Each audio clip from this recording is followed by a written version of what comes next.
श्रीमद् भागवत कथा सब कोई सुनने के अधिकारी भी नहीं होते हैं और सबका नसीब भी नहीं होता है कि वो भागवत कथा सुन सके। देखिए क्या हुआ कि परीक्षित जी सब छोड़कर आए और परीक्षित जी सुखताल में आनंद पूर्वक बैठे हैं और सुखदेव जी जब आए परीक्षित जी को भागवत सुनाई। उसी समय देवता लोग भी अमृत का कलश लेकर आए और कहे कि कथा हमें भी सुना दो, स्वर्ग का अमृत परीक्षित को पिला दो। सुखदेव जी बोले ना ना, ये भागवत का अमृत जो है स्वर्ग के अमृत से श्रेष्ठ है। स्वर्ग का अमृत पी लेने से स्वर्ग मिलता है, जबकि भागवत अमृत पी लेने पर भगवान का धाम मिल जाता है, जो कि स्वर्ग ना जाने कितने गुणा, स्वर्ग से ना जाने कितने गुणा बेस्ट है। सुखम नत्वा बदम सर्वे स्वकार्या कुशला शूरा सुदा कुंभ गृहीतद्वै वेदास्त्र समागम। देवता अपना काम बनाने में बड़े कुशल होते हैं, अतः यहाँ भी सबने सुखदेव मुनि को नमस्कार करके कहा, आप यह अमृत देकर अमृत परीक्षित जी को दे दो और उसके बदले में भागवत कथा हमें सुना दो। श्री सुखदेव जी ने मना कर दिया। उस समय देवताओं की हंसी उड़ाई, उन्होंने भक्ति शून्य जानकर कथा अमृत का दान नहीं दिया। इस प्रकार यह श्रीमद् भागवत की कथा देवताओं के लिए भी दुर्लभ है, सबको नहीं सुनाया जाता है। आप सभी बड़े भाग्यशाली हैं, बड़े भाग्य पुण्य आत्मा है जो आप सभी को सुनने को मिलता है।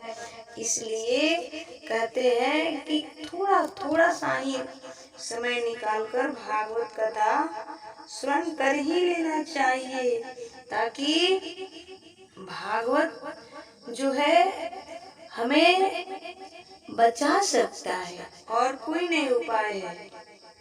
वासुदेव परा वेदा वासुदेव परा मंखा वासुदेव परा योगा वासुदेव परा क्रिया। वेदों का तात्पर्य श्री कृष्ण में ही है, वेदों का तात्पर्य श्री कृष्ण में ही है। यज्ञों के उद्देश्य श्री कृष्ण ही है। यज्ञ कृष्ण के लिए ही किए जाते हैं। यज्ञ मतलब जो योग करते हैं वो भगवान के लिए ही करते हैं और समस्त कर्मों की परिसमाप्ति भी श्री कृष्ण में ही है। इसलिए श्री कृष्ण कहाँ है? श्रीमद् भागवत जो है भगवान उसी में समाये हैं। श्रीमद् भागवत श्री कृष्ण ही है कलयुग में, इसलिए भागवत ध्यान पूर्वक सुनो। वासुदेव परम ज्ञानम वासुदेव परम तप वासुदेव परो धर्म वासुदेव परागति। ज्ञान से ब्रह्मा स्वरूप श्री कृष्ण की ही प्राप्ति होती है। तपस्या श्री कृष्ण की प्रसन्नता के लिए ही की जाती है। श्री कृष्ण के लिए ही धर्मों का अनुष्ठान होती है और सब गतियां श्री कृष्ण में ही समा जाती है। इसलिए कहते हैं कि जो भी हम करते हैं, हमारा जो मानव का शरीर मिला है, एक ही उद्देश्य है, भगवान की प्राप्ति। तो सब कुछ भगवान को पाने के लिए करते हैं। तो स्वयं आप भागवत सुनिए, भगवान श्री कृष्ण मिलेंगे। वासुदेव भगवती भक्ति योग प्रयोजिता जन्यतासु वैराग्यम ज्ञानम च यद हेतुकम्।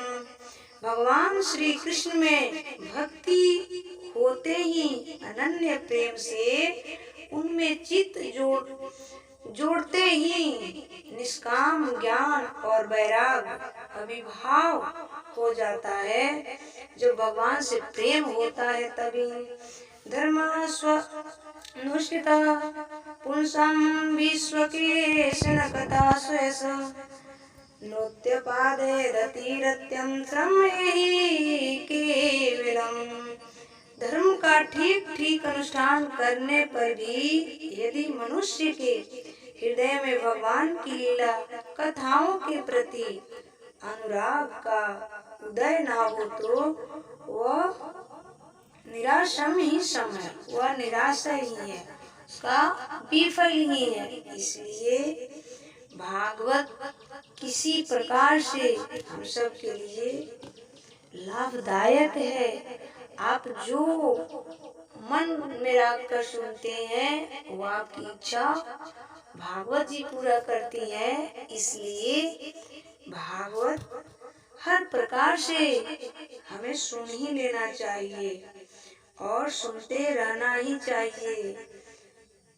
ठीक है, हमें भागवत श्रेष्ठ है, इसलिए हमें भागवत श्रेष्ठ है। ये सुखदेव भगवान ने राजा इंद्र को वहां से विदा कर दिया। आप इस कथा के अधिकारी नहीं हैं और परीक्षित को सुनाई।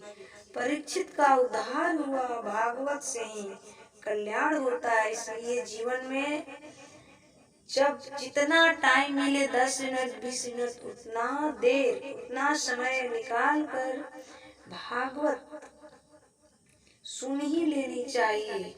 चाहे जहाँ भी है वहीं सुने, काम करते हुए हंस के कुछ भी करें। आप YouTube पर सुन सकते हैं।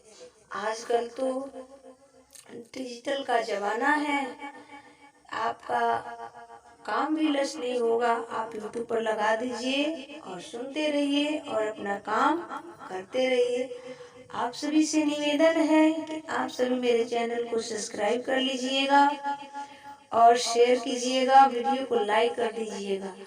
यदि आपके वजह से, आपके चलते कोई श्रीमद् भागवत सुनना स्टार्ट कर दे, भगवान की कथाओं से जुड़ जाता है, तो उसका पुण्य आपको भी मिलता है। इसलिए आप अपने रिश्तेदारों से, अपने पड़ोसन से बताया करो कि मोबाइल पर डिम्पल सिंह भक्ति 908 लिखकर सर्च करो और थोड़ी थोड़ी देर समय निकाल कर भागवत कथा का श्रवण किया करो और अपने जीवन के जो अंधकार में बीत रहा है उसे उजाला दिया करो। ठीक है, एक बार ये भागवत न देवताओं ने सुनी, नारद जी ने सुनी। नारद जी ने समस्त तीर्थों में गए, शांति कहीं नहीं मिली।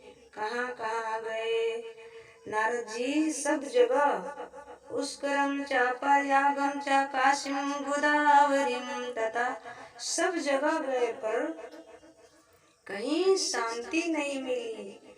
तब उसने क्या किया? तब नारद जी वृंदावन में आए। यहाँ भक्ति महारानी उदास नाराज बैठी थी। देवी तुम कौन हो? भक्ति माँ ने कहा मैं भक्ति हूँ। तो क्यों उदास हो? क्यों दुखी हो? इस कलिकाल में नारद जी ने कहा चिंता न करो, भागवत जी के लिए आकाशवाणी हुई और शनकादियों ने नारद जी को हरिद्वार में जब भागवत सुनाई तो भागवत सुनने से ही भक्ति ज्ञान और वैराग्य का दुख दूर हुआ। ये भागवत जी की महिमा है कि भक्ति ज्ञान वैराग्य का भी दुख किससे दूर हुआ? केवल भागवत से। इसलिए हम आप सभी से फिर एक बार कहते हैं कि आप सभी थोड़ा थोड़ा सा ही समय निकाल कर पर सुना कीजिए। भागवत सुनने से देवताओं का दुख दूर हो सकता है, देवताओं का मनवांछित फल मिल सकता है। तो क्या हम और आपको भगवान नहीं देंगे? भगवान तो कृपालु हैं, दयालु हैं, वो तो दिनों पर दया करते हैं। इसलिए भागवत ये मन में ना रखकर सुनो कि मैं कथा सुनती हूँ, ये कहो कि भगवान को मैं स्मरण कर रही हूँ। ठीक है।